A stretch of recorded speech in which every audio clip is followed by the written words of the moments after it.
شكون كان يظن ان هذا الشاب اللي كتشوفوه اليوم في العالميه وكيسافر لاجمل بلدان العالم وعامل ضجه في السوشيال ميديا بعفويته والضحكه ديالو الشهيره غادي يجي من باديه بسيطه في الفقي بن صالح؟ شي تنمر كنبانو قويين ولا كنبان كنضحك، ولكن والله حتى كيأثر على الواحد.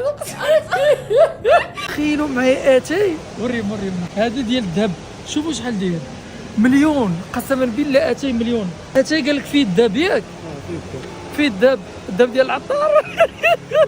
تخيلوا معايا حريره دايره 350 درهم، 7000 ريال. هاد الاثمنه راه في المغرب.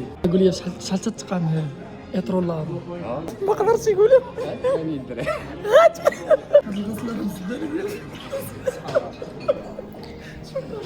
قصة الطفل البدوي واجه الصعاب، آمن بقوة العقل الباطن وقلب الموازين حتى ولا بطل المغرب ومؤثر كيتكلموا عليه الملايين. كيفاش داز من حياة البادية البسيطة لأضواء الشهرة؟ هادشي اللي غنشوفوه في قصة حياة نور الدين عباس الداكي. ولكن قبل ما نبداو ما تنساوش تشتركوا في القناة وتدعموا الفيديو بالإعجاب وشاركونا بآرائكم في التعاليق. الحكاية ديالنا كتبدا من الفقي بن صالح، وبالتحديد في 27 مارس 1991 ملي غادي يتزاد نور الدين عباس في أسرة متكونة من الأب سي محمد الداكي والأم السيدة الزهرة، وأبنائهم اللي اختاروا لهم أسماء مركبة وماشي عادية. السميات ديال خوتي فتاح أعز النبلاء، عبيد زين العابدين، نبلاء الحياة، محي الدين محمد، أعز الكرماء كريم، يوسف امين. ونور الدين عباس الاب ديالهم كان كيشتغل في الشرطه، وبحكم ضغوطات العمل والحياه كانت معاملته مع عائلته قاصحه وناشفه وسلطوي مع الجميع. وبالنسبه للام كانت بحال جميع الامهات المغربيات اللي كيتولاو مسؤوليه البيت والابناء، بالاضافه لنقص العاطفه في حياتها. غادي تكون صارمه نوعا ما رغم انها امراه جد طيبه، وخصوصا نور الدين اللي كانت كتعتبره مختلف على باقي ولادها. مع كنت مربي حمار، كنت كنمشي نسقي الماء بالشواري كنمشي لداكشي.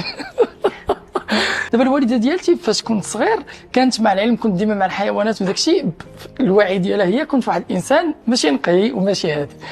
وانا كنكبر كنحس انني مختلف على خوتي، حيت خوتي يقراو زادوا في المدينه، كنت كنحس براسي بحال الا مبعدين عليهم، مبعديني بمعنى الكلمه، من كل شيء، حتى الوالده ديالتي وكل شيء. انا وخوتي كبروا عندنا بزاف العقد النفسيه، ما كنعرفوش نعبروا على الحب، ما كنعرفوش شنو هو الحب. حنا اللي صحنا فيكم هادشي. مثلا خرجنا عصبيين. ملي غادي يتزاد نور الدين غادي يمشيو يعيشوا في الباديه، وغادي يدخل يقرا في الجامع ويحفظ القرآن الكريم ويعيش الحياة البدوية. وبالنسبة للمدرسة غادي يدخل لحتى غادي ينتقلوا للعيش في ولاد يوسف. عاش نور الدين بعض الصعوبات في صغره بحال القمع والاستهزاء ديال بعض الناس، وبالخصوص ملي كان كيسافر عند عائلتهم في مدينة الدار البيضاء. ولكن هاد الصعوبات والحياة في العروبية هي اللي غادي تزرع فيه قيم العفوية والبساطة اللي كنشوفوها دابا. ملي بدا كيكبر شويه غادي يتاصل فيه حقد ولوم من الوالدين ديالو على طريقه التربيه اللي كان كيشوفها فيها نبذ وقله اهتمام. دونك بغيت نفرض واحد الشخصيه. انا في صغري ما سمعتش نور الدين انت زوين انت هادي، انا اول مره سمعت شي حاجه سمعت نور الدين تقبيح. كنت طفل مشاغب، مي كنت فاش كنفكر كنت كندير داكشي انكونسيامون ضد في الاباء. النيه ديالهم كتكون صافيه، مي وحنا صغار ما كتقبلوهاش وما كنفهموهاش. وهنا غادي يبدا يحاول يفرض واحد الشخصيه سلبيه عليهم. من بعد غادي ينتقلوا للعيش في الفقي بن صالح. المحيط اللي غادي يعيشوا فيه في حي الحنصلي غادي يتاثر برفقاء السوء، وغادي يبدا يجرب ويتعاطى الانواع مختلفه من المخدرات. وهذا التمرد ديالو غيزيد من حده توتر علاقته مع والديه، واللي غادي يزيد من الحده انه بدا كيربي في الكلاب بزاف وكيلعب بهم الكومبات وكيخرج بهم للزنقه وكيعضوا الناس، وكبر الصداع بزاف مع الناس بسبب هاد التصرفات الطائشه ديالو، وهو وكانه كينتقم لشي حاجه، لدرجه غتوصل الوالده ديالو انها تقول يا انا يا هو في الدار. بسبب هاد التصرفات غادي يضربوا الوالد ديالو في واحد النهار، وقله العقل ديالو في ديك الوقت غادي يمشي يشري زيزوار وغيضرب يدو بجوج وبجروح عميقه، ظنا منه انه داكشي اللي كيتعمل اذا دخل شي واحد في شي مشكل. هادشي كله من تاثير الشارع والوسط اللي كانوا عايشين فيه. من بعد ما ضرب يدو غادي يطلع الكار هارب لمدينة جديدة. في الطريق غادي ينتبه انه ديك الضرابي كبارين في يدو ولحمو بدات كتبان حتى ما بقاش كيقدر يحرك يدو. وهو في جديدة غادي يزيد يتعرف على اصدقاء اخرين اللي غادي يزيدوا يخرجوه على الطريق، وقلب الام دائما كتعيط له يرجع بحاله وكتحضروا من هذا الطريق اللي ماشى به الهاويه. ولكن فعلا غادي يرجع بحالو لدارهم. وملي غادي يرجع غتتفاجأ الام بديك الضرابي اللي في دراعو، وغتجري به للطبيب، ورغم العلاج وعمليه التجميل اللي غتعمل له بكثر من 2 المليون غيبقى السيكاتريس واضحين في يده. فهاد الفتره نور الدين غادي يطلع للليسي وما غاديش يبقى يهتم بالقرايه كيف ما كان من قبل. غادي يقلب اهتماماته كلها غير للجروبات الدراري اللي كيبقاو يتدربوا على الرقص ديال التكتونيك في ديك الوقت. ونظرة الناس ليه ملي كتشوف يدو كتحسوا انه دار غلط كبير. كل مره كيشوف نظرات الازدراء او الخوف من عند الناس كيضرب له جرس في راسو انه تصرفاته تقدر تمشي به في طريق لا رجوع منها.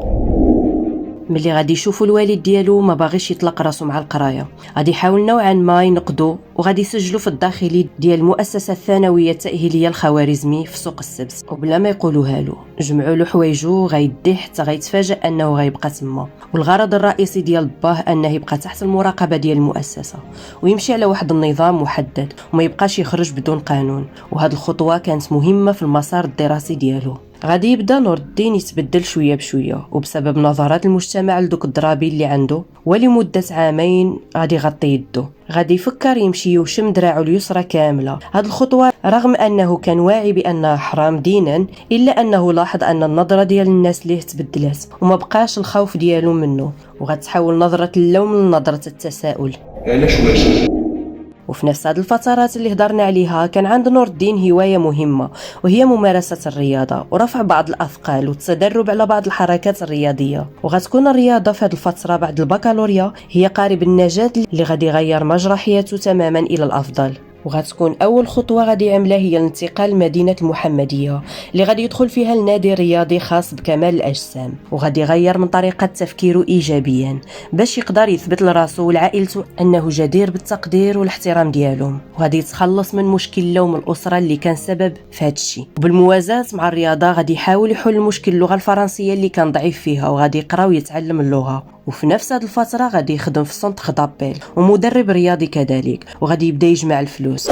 غادي يشارك نور الدين في بطولات متعدده حتى غادي يتزوج وهو في عمر 21 عام بلقب بطل المغرب في كمال الاجسام واللياقه البدنيه من فئه مينز فيزيك. هذا الانجاز اللي جعله يحظى باعتراف وطني من حيث دفعه اولى باش يستغل مكانته كبطل رياضي. غتدخلوا عالم التدريب والتاثير الرياضي ككوتش. ومن هذه كذلك غادي يقرر يدخل لعالم السوشيال ميديا وغادي يبدا يبارطاجي مع الناس بعض التقنيات الحركيه ومشاركه بعض التجارب الرياضيه، وغيبقى يطور من محتواه. وغادي يكون اهم جزء من نجاحه في هذا العالم هو الضحكه ديالو، الابتسامه العفويه وعدم التصنع. وبدا كيمزج في فيديوهاته بين الفكاهه والجرأه، وتشهر بزياره الاماكن والمطاعم الفاخره وكيشارك مواقف مضحكه مع قوائم الطعام الفخمه والاسعار المرتفعه اللي جعلت فئات عريضه من المجتمع كتنجذب ليه وكتحسو كيمثل عامه الشعب. حتى غادي تعرف بمول الضحكه. مع الوقت غادي يبدا نور الدين عباس يكتشف الغدر من اقرب المقربين ليه، وغادي يدخل في ازمات صعيبه معاهم، وغيكتشف المعادن الحقيقيه ديال الناس اللي دايرين به، منهم اللي كان كيستغلوا ماديا ومنهم اللي كان كيقلب كيفاش يطيحوا ويدمر له مسيرته اللي ماشي كيبنيها. هنا غادي يقتنع بفكرة أنه يبعد ويهاجر البلاد ويبدأ من الصفر، وغادي يختار الهجرة للإمارات اللي غيعمل الإقامة فيها لمدة 2 سنين. غيبدا يعيش مبدئيا بواحد المبلغ من المال اللي خداه معاه، ومن بعد غادي يبدا يقلب على الخدمة. هاد المرحلة غادي يبداها في ظروف نفسية صعيبة بزاف، وبدا كيبارطاجي لحظات مختلفة مع الناس من نهار اللي حط رجلو في دبي. ومن النهار الاول تفتحت ليه الابواب وبدا الخدمة ككوتش خاص للعائلات تما. ومن الاشياء اللي خلاته يخرج من الاكتئاب والصدمة النفسية اللي مشى بها هو احساسه بالامان والاستقرار النفسي في الامارات. هذا الجو وفر ليه الارضية الخصبة باش يركز على المحتوى ديالو ويطور خدمته كمدرب، الشيء اللي خلى فيديوهاته يضربوا ملايين المشاهدات ويزيد يتعرف بمول الضحكة العجيب. ومؤخرا غادي يرجع للمغرب مؤقتا بسبب الاشتياق والتعلق ديالو ببلاده وعائلته، خاصة الأم اللي ولاو هي وياه متفاهمين بزاف وبيناتهم علاقة قوية. ومن بعد ما دوز ديك الفترة في دبي وحقق فيها استقرار مادي ومعنوي، بدا كيخطط هو في المغرب الخطوات كبار في مسيرته، وغادي يستغل فعاليات كأس العالم 2026 وغادي يمشي للقنصلية الأمريكية باش يدوز المقابلة اللي ما كملاتش حتى 2 دقائق. القنصل عطاه الفيزا في البلاصه وصدموا بالسرعه في القبول، خاصه ملي عرف انه مشهور وانه سبق له عمل اعلان لاحد الشركات الامريكيه ملي كان في دبي، وهو ما عرفش اصلا انها براند امريكيه. وغير خدا الفيزا ما عطلش الوقت، اضطر نيشان في يونيو 2026 باش يبدا يعيش الحلم الامريكي، وبدا كيشارك معنا فلوغات من نيويورك وميامي، وحضر المباراة المنتخب المغربي. وبحكم انه من بداية المشوار ديالو في عالم السوشيال ميديا كان كيشارك الاثمنة ديال الاكل والمطاعم والالبسة والسكان المبالغ في الثمن ديالها. غادي يشارك كذلك مقاطع فيديو كيتحدث فيها عن الصدمة ديالو من الاسعار والغلاء والمصاريف المرتفعة في امريكا، وكيقارنها مع الامارات والمغرب.